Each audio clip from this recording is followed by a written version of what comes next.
Duran, editor-in-chief of girlgamer.com, and we're here at Denver Comic Con. This is brought to you by an awesome organization called Comic Book Classroom. And here to talk about this valuable program is Illya. He is the Director of Education. How you doing? I'm doing great. Thanks for coming.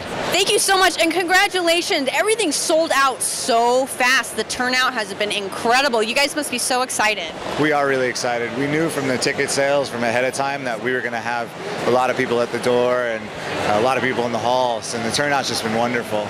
The line outside was insane yesterday. It was a good day to be media, let me tell you, to walk around.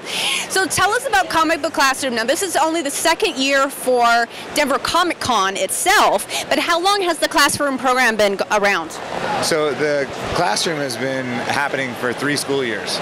And when we started the organization, we knew we wanted to throw a convention that was a benefit for an education organization that used comics. But we wanted to start with the education organization first to show people that we were serious about using the benefit of the con to support the kids and the comics program. So we started that 3 years ago, and then put the convention on for the first time last year, and we've had educational program going on the whole time. Great. So you guys just had a graduation. How exciting. How many kids are typically in a program? It depends on the program. Sometimes there'll be 15 or 20 kids. Other times it'll be a smaller group of 5 to 10 kids. So lots of times what happens is the kids are choosing other offerings for after-school programs. And so some of the kids will choose to create comics, and others will choose to go play basketball. Great. So I did notice, I thought it was awesome, the location of your corral here. Have you had any professional artists come in and talk to the kids?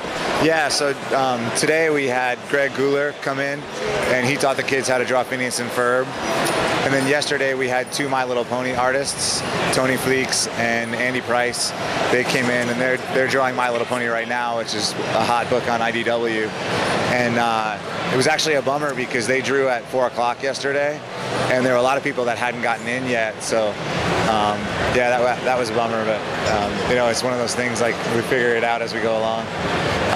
And so yeah, so all over the course of the weekend we've had professional artists and voice talent, and we have a stage here in the corral itself, the family area, where they do family-oriented and kid-oriented programming. So if someone wants to put their child in Comic Book Classroom, what kind of criteria do they need to have? Well, right now what we do is we try to work with 5 to 10 organizations per year.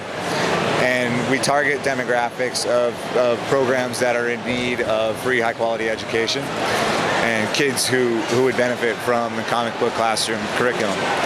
And so with that, what we do is we provide volunteer teachers, and we work with their after-school schedule.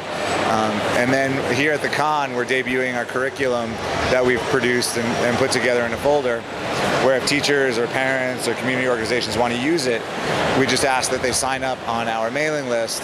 We give them the curriculum with the handouts and some information, as well as all of the what are called standards, and the curriculum's aligned to the standards.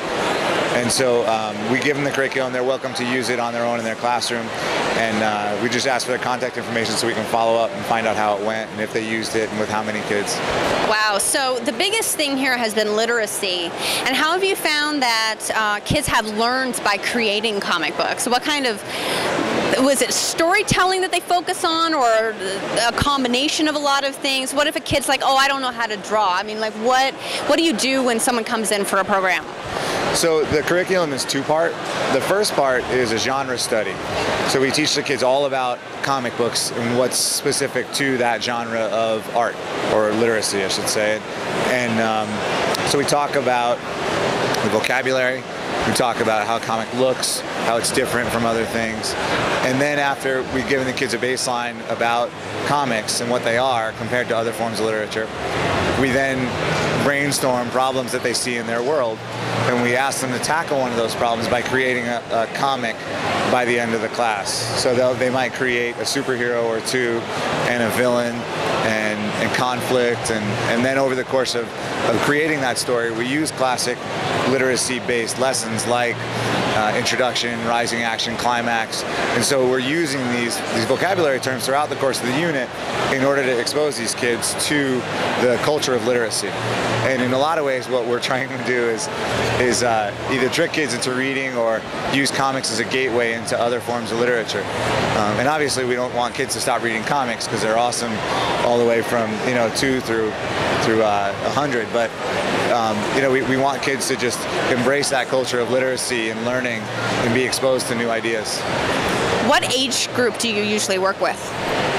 We've worked with a couple 4th grade classes, and it's gone okay. We've modified the curriculum, but typically we like to work with 5th, 6th, 7th, 8th grade classes. Has there ever been any student that came in and just like blew you away with their talent and their ideas? Well, it's interesting because kids will show up in different ways. Some kids will be really excited to draw. Other kids will just love telling stories. And then other kids are really willing to go to emotional places. When they tell their stories or they write their comic, what they do is they're telling their story and they're telling their problem. And it's a wonderful opportunity for the kids to really process and develop that personal awareness about how they fit in the world. So how can people get involved? This is just in Denver. Are you expanding to other locations?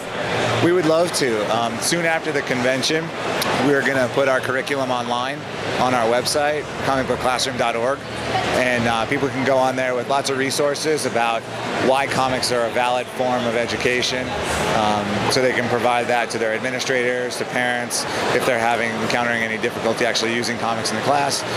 We'll provide some resources for teachers to actually learn about comics themselves if they're new to the genre, as well as the curriculum will be available for free download.